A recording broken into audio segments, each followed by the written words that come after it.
приет с наследник, той е принуден да сключи трети брак. Според тогавашните норми в източната църква, действието му е недопустимо, тъй като третият брак е строго забранен, а дори вторият бива допускан само в редки случаи.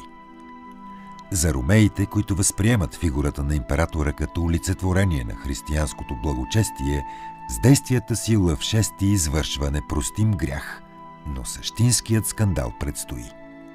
Година по-късно и третата императорска съпруга умира, а в желанието да се здобие с наследник, Лъв VI влиза в любовни отношения с Зоя, Карбонопсина.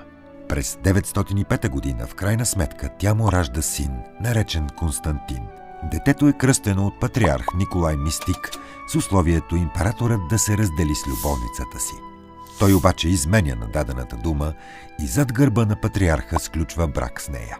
Разгневен от подобно своеволие,